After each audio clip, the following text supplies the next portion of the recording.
rápido, eu tento a falar na velocidade que eu penso. Aí pensei muito rápido, eu expliquei tudo isso muito mais rápido do que eu achei que eu ia. Mas assim, como eu expliquei muito rápido, pode ser que tenha ficado, não sobrou tempo, não, que nunca sobrou tempo. Falar de oração nunca é demais. Mas eu queria saber assim, quem tem dúvida, quem quer perguntar alguma coisa concreta assim, certo? Porque é muito importante que a gente não saia com dúvida hoje, principalmente. Tá bom? Deixa eu ver. Diga. Eu queria que você falasse do recolhimento de sentido. Eu queria que você desse uma explicação. Recolher os sentidos, a oração de recolhimento. Então, foi um pedido, foi um pedido para explicar um pouco mais sobre a oração de recolhimento, o recolhimento dos sentidos. Existem, digamos assim, duas formas de recolhimento. Um recolhimento que é ativo, eu recolho os meus sentidos, eu coloco os meus sentidos em Deus. E um recolhimento que é, digamos assim, passivo, quando Deus toma os meus sentidos e Ele coloca dele.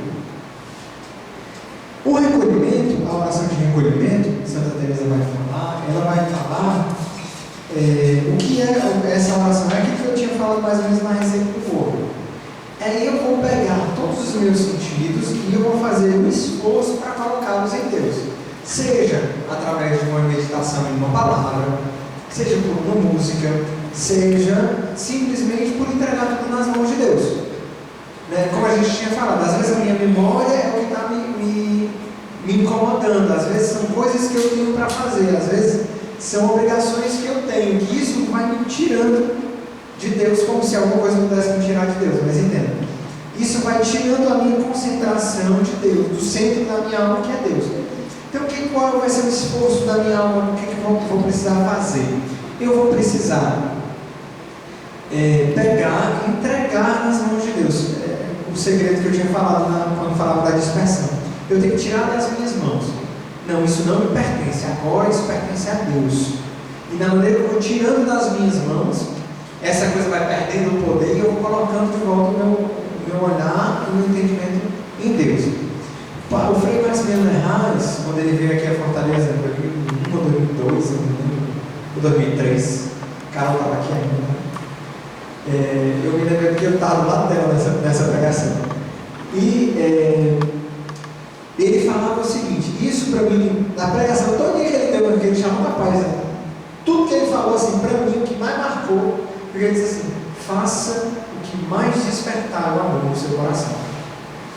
É o segredo do recolhimento. Eu achei que isso aí é o segredo da oração de recolhimento.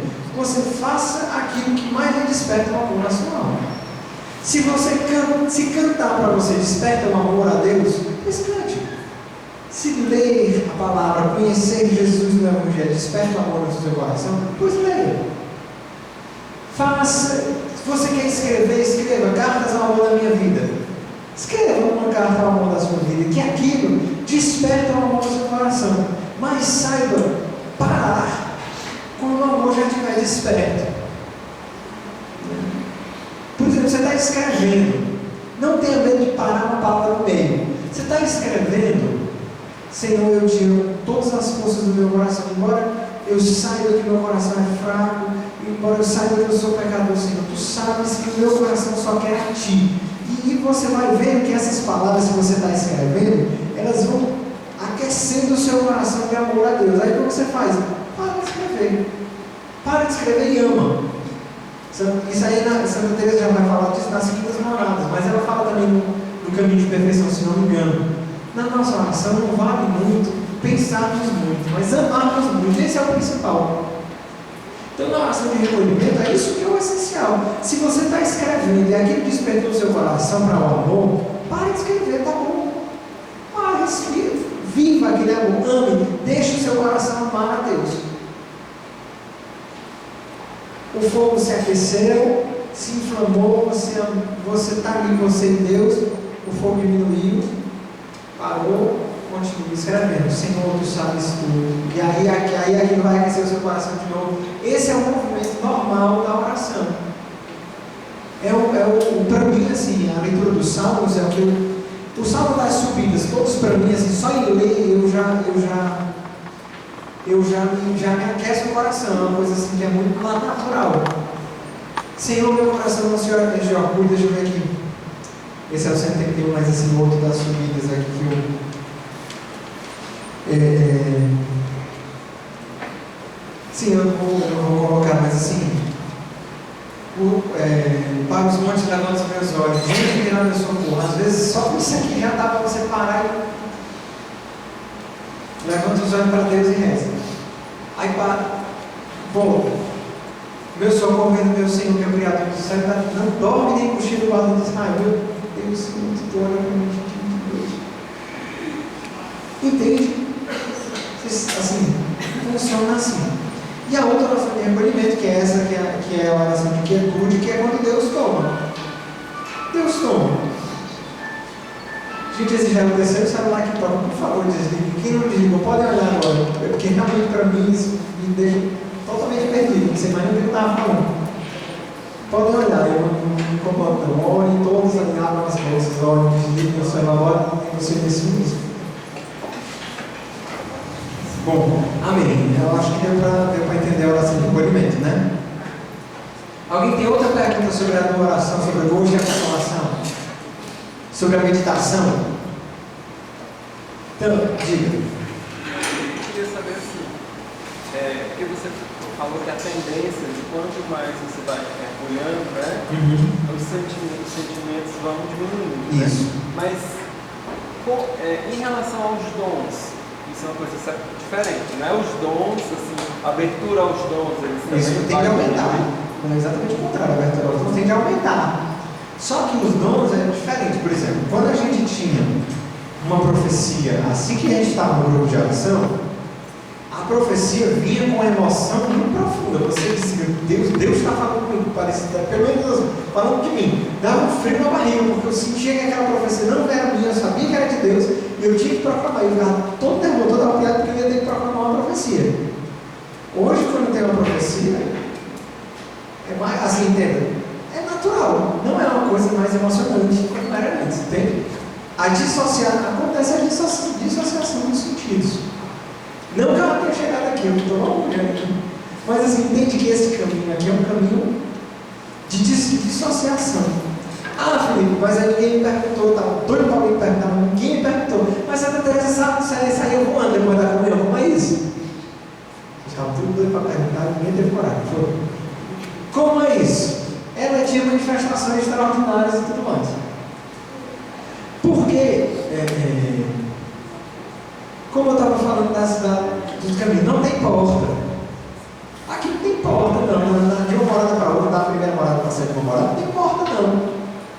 É tudo ligado. E aí o que ele faz? Às vezes Deus se manifesta. Deus dá intervenções poderosas na nossa vida, às vezes erradas. Não é uma coisa que acontece porque dos milhares de santos que tem no calendário litúrgico, muito poucos são os que tinham êxtase, arrebatamentos, saíam voando e tudo mais. Muito poucos. Santa Teresinha não teve nenhum êxtase, só para constar. São Francisco, que eu saiba, só teve um. Não me lembro.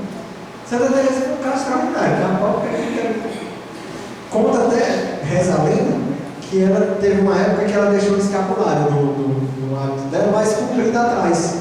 E ela tinha, se não me engano, era a Ana de Jesus, era uma das queridinhas dela, que ia sempre ia comungar atrás dela para pisar no hábito para não voar. E aí pisava no hábito, que era mais comprido, que já virou um costume, assim, que tinha virado um costume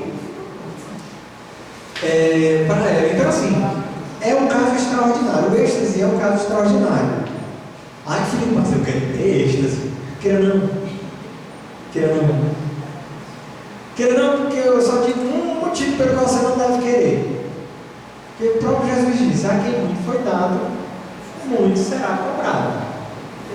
Então, meu filho, depois que vem o êxtase, vem um bocado de coisa junto. Se Deus lhe dá uma graça extraordinária de conversão, é porque você vai precisar daquela graça extraordinária de conversão depois. Se Deus lhe dá uma ação poderosa, uma intervenção poderosa na sua vida, e você sabe que foi muito maior do que tudo aquilo que você já teve, prepara-te que entrou no serviço do Senhor, porque o cadinho da humilhação vai vir no gosto de gás. Faz parte.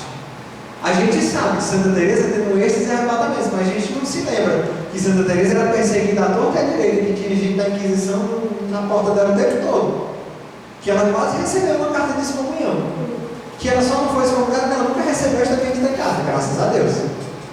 Disso a gente não sabe, disso a gente prefere não prestar atenção.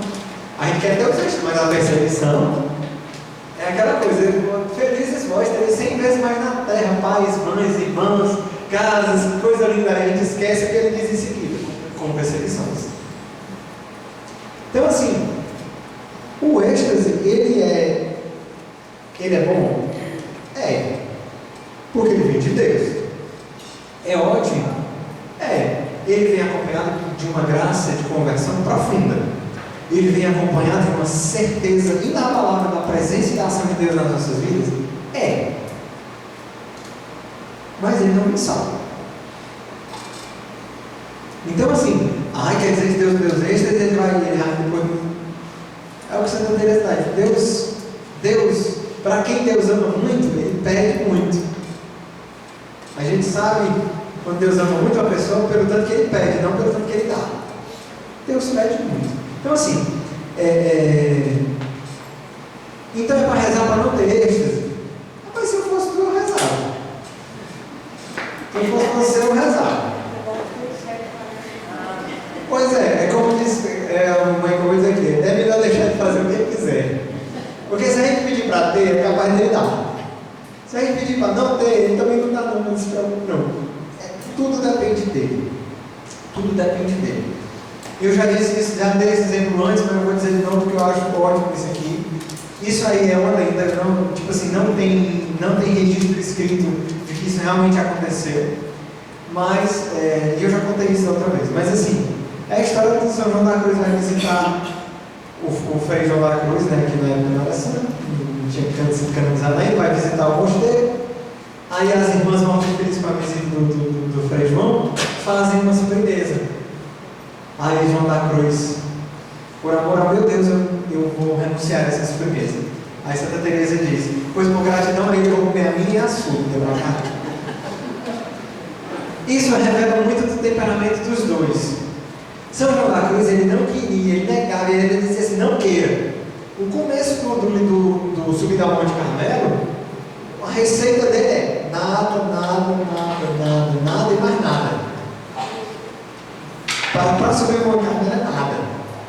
Então, é muito da vida dele. A gente vai já entrar nisso aí. Então, para São João da Cruz funciona assim. E para Santa Teresa não, ela quer tudo, pode me dar, quer me dar para me ter, eu estou aceitando.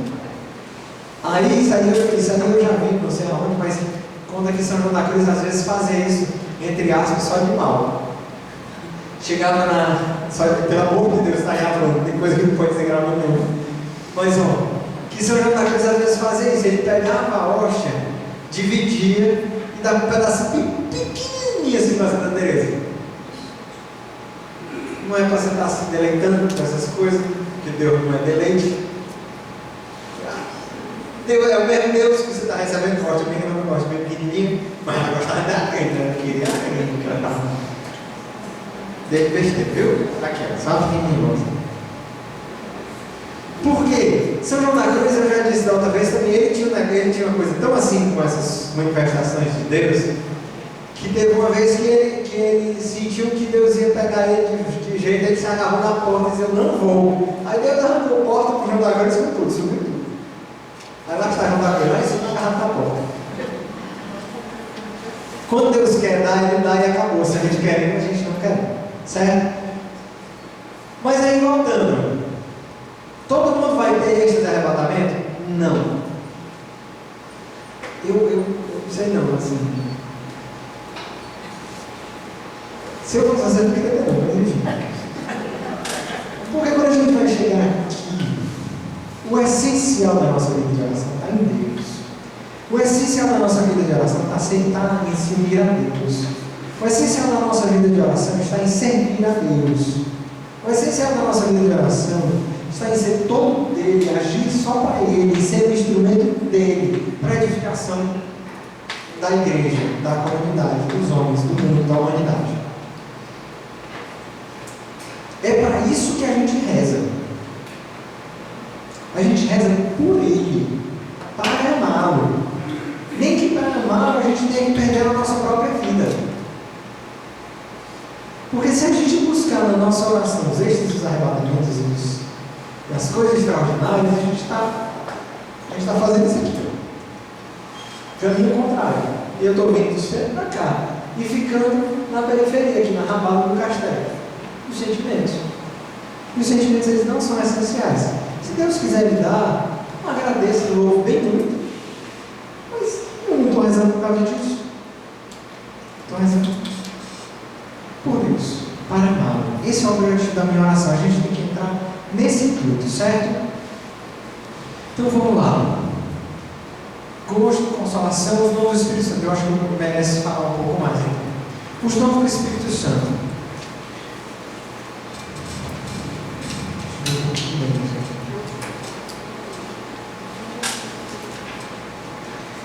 Quando eu fiz aquele desenho, eu estou doido para desenhar de novo. Agora no intervalo eu vou desenhar de novo para poder explicar, porque vai ser complicado. Não sei nem se eu trouxe o papel que tem o bem-vindo.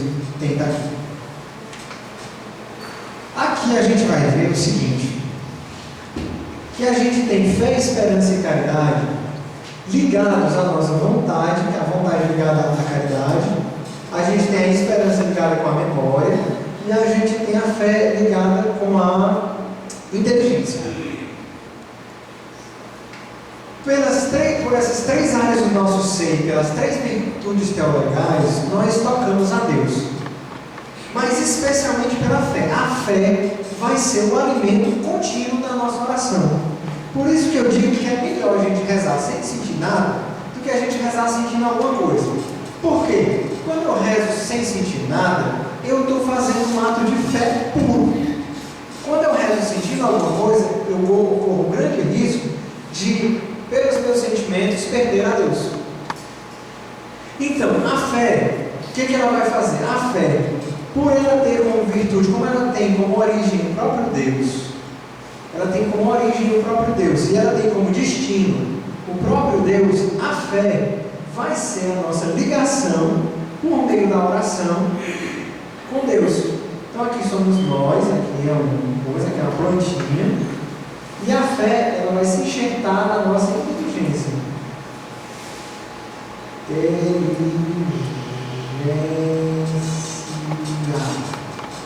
Isso aqui é inteligência, viu? Para quem não entendeu. Então, a fé, ela vai se enxertar na nossa inteligência. A fé, ela vai tomar na nossa inteligência a sua força, como um enxerto mesmo de uma planta. Ela vai colocar as suas raízes na nossa inteligência e sugar da nossa inteligência forças, e crescendo a nossa fé vai nos levar, porque ela vai tocar em Deus. A mesma forma, a memória com a esperança e a caridade com a vontade, porque as três virtudes, elas têm como origem e como destino a Deus mesmo. Por isso elas são as virtudes teologais. Então, na minha oração, eu vou, pela minha inteligência, por isso que eu fico batendo na tecla da meditação, porque a minha inteligência ela é fundamental nesse caso aqui no começo. Porque a minha inteligência ela vai me jogar, vai alimentar a minha fé, e a minha fé vai me jogar em Deus. E aí o Padre Maria disse uma frase que para mim foi um consolo durante muitos anos. E aliás ela ainda é um consolo muito grande para mim. Porque ele dizia assim: da mesma forma que é impossível você botar a mão dentro de uma bacia de água e não se molhar, é impossível você fazer um ato de fé sem tocar a Deus. Isso é muito forte. Isso é muito forte. Da mesma forma que é impossível você colocar a sua mão dentro de uma bacia d'água e não se molhar, é impossível você fazer um ato de fé e não tocar a Deus. Porque a fé te liga diretamente com Ele. Por isso, que quando a gente não sente nada da nossa oração, e a gente está lá, por pura determinação da nossa vontade, e para amar a Deus e a Deus somente, a gente está rezando, a gente está fazendo a melhor oração que a gente pode. Porque com certeza, o fruto dessa oração que a gente teve aqui, que é a fé, vai dar frutos no cotidiano do nosso dia a dia. Agora isso é muito difícil e a gente vai falar no segundo momento. Eu acho que eu vou fazer assim. Partilha de 2 em 2, só eu decidir se eu vou fazer depois do intervalo ou nesse intervalo. Partilha assim de 2 em 2 para vocês entenderem isso.